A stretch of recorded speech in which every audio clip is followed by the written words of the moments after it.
Ahoy there, weary traveller. Welcome to the Hangout Room. Today we're talking about the challenge, episode 11, Mucus Plug. I lost my mucus plug in the toilet. Is that? What's a mucus plug?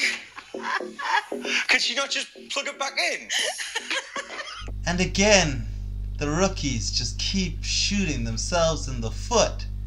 It seems like they want to go home. That's what I think now. I think they got some sort of death wish in the same way that the vets made an alliance at the beginning. I think the rookies must have made a suicide pact and just said, we're all going to kill each other one after the other, and when there's only a few left, we're going to start just killing ourselves, because it seems like after Priscilla picking Ashley, one of the strongest women in this game, at the end of last episode, now we've got Ed throwing himself in.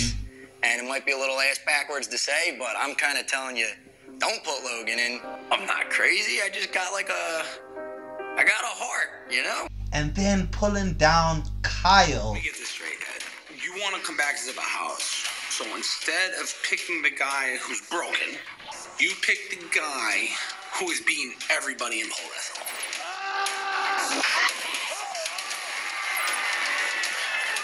I mean, Kyle beat me. Yeah, that makes sense. What are you doing? It's like going on a squad game and then instead of waiting to be shot, you're like, no, just give me a gun, I'll shoot myself in the head. Yeah, give me that cookie to cut out and you just eat it. Yeah. It's like, damn, I was starving. I mean, okay, I guess we respect you for eating, but you're gone. That's what you get for being a nice guy, Ed. Be safe. I'm gonna go out. That's how I want it to go. I want a proper ass whooping. I don't want to go on no puzzle. He was a better man. Ed, shut up.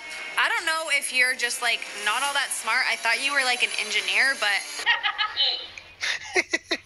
In some cultures, when you get old or too injured to hunt, they just put you on a little canoe and put you out into the water because you're no use to the tribe anymore. This man is injured. Put him out of his misery. Don't put Logan in. One, because that hamstring needs a few more days of rest. Give him a chance to rest or what? So that he can win this whole thing? Why are you here? They're like, no, I want some respect. I want to go against the big guys. I don't get these people's strategies. It would have been a smart move if Ed had won against Carl. I like how in the aftermath, he tries to make it seem like, oh no guys, you're with me, right? You get me right. Up and I say, send me into an elimination. Because that's a badass thing to do, right? That wasn't that kind of badass? Yeah, it was badass. I thought it was, but no, it was also, it was. Anywho. Let's talk about the first game that they had to play today. The pull the plug helicopter water stunt. How? Oh my god. Yeah. Kyle. TJ explained very clearly that we need to take a leap of faith in order to grab our plugs. Kyle did just the opposite. I'm not sure what we're going to call that, but it certainly wasn't a leap of faith. After all his big talk, after all his Ruby jokes. Ruby for life! We're Ruby! We are the best! We don't deserve the ruby. After all of that, he ends up costing his team. For a second, I thought he did it on purpose. Truthfully, honestly, I didn't realize that you had to just do the leap of faith and grab it, because what's the point in the challenge if you have to do the leap of faith in the end and fall anyway? The problem is his clowning around is messing with the actual game. Now, I'm surprised at how mature Corey was with the response. I just want to apologize to my team. I'm very sorry. Kyle, I don't want you to hold your head down. You know, you gave it everything that you had. You made it harder on yourself than it needed to be. I expected him to go off the handle. He was just giving Kyle that look the whole time he was making his Ruby jokes. Just giving them that look like, okay, this guy. Either when they were doing the workout in the beginning, he was trying to get everyone pumped. Kyle was just making jokes because you're wrestling with Tori and shit. And it's like, okay. And then he messes up And Corey's just like, well, I mean, you tried your best, I guess. And I was like, wow, okay. Like, just sit alone with your own thoughts. I'm absolutely crushed. Not only have I lost us the daily mission, but I've also took money out of everyone's pocket on my cell. I feel like utter garbage. That'll be enough punishment for you. Another thing funny about this challenge is a lot of people fell, but after Big T fell,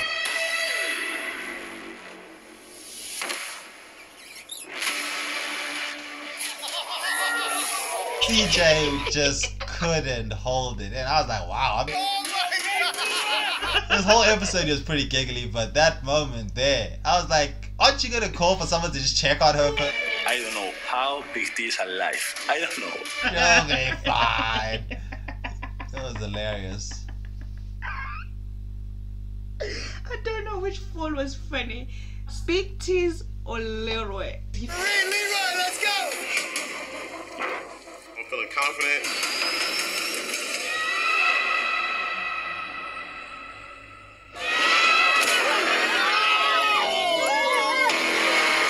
Leroy. He felt like a starfish. At least Big T had like some form. She didn't look like a dangerous fall, at least. Oh my god. Big T's graceful. She looked like she was training for the Olympics. Not her on the beam. She would have lost balance. But the way she did, I think it's like a triple fall down into the water. Priceless. Emmanuel. As twerking. Oh my god. Yeah. Let me He lost one queen, he has another one. When he walked down the stairs on those hills, I was like, Emmanuel, you have done this before. Yeah, he was too good. Even the twerking, I'm like, the form. You got the back arch and everything. He's bro. a dancer. Oh, yeah, He's a dancer. It looked like the buffest supermodel I've ever seen. I will say, I hope this doesn't become a trend. They started giving Priscilla some time and some background on her family, and then she goes home. Then this episode begins with Ed talking to his mom, and I was like, don't tell me they're doing it again. And then he went home. No, yeah. I'm like, don't make it too predictable, guys. There was something my grandfather said to me on his deathbed. He turned to me and he said, if you ever get the chance to leave Ruby and follow CT over to Sapphire, do it. I actually was quite surprised with CT's reaction to Kyle choosing to join his team. I thought you'd be more excited. I don't know how I feel about Kyle coming over at this point. I think he's very disruptive. Yeah, you could say he's good, but he's also a weasel. And he came over to our team with zero regard for how it's going to make us feel. Kyle, you're messing up my game. So I'm like, well, let's see where that goes.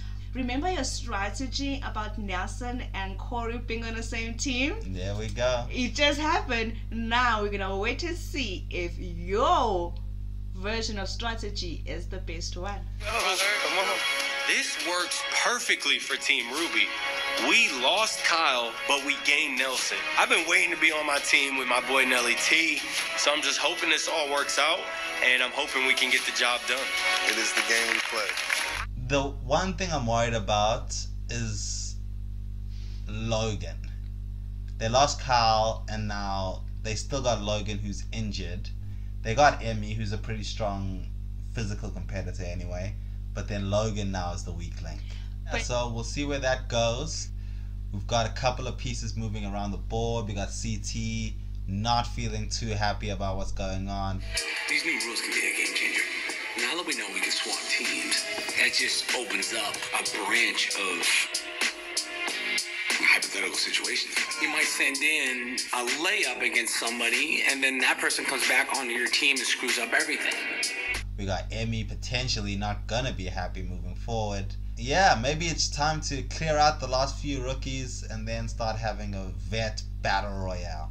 If you've listened this far, don't forget to like, don't forget to subscribe for more of our stuff, and keep an eye out for more episodes of the challenge and other shows and movies that we do.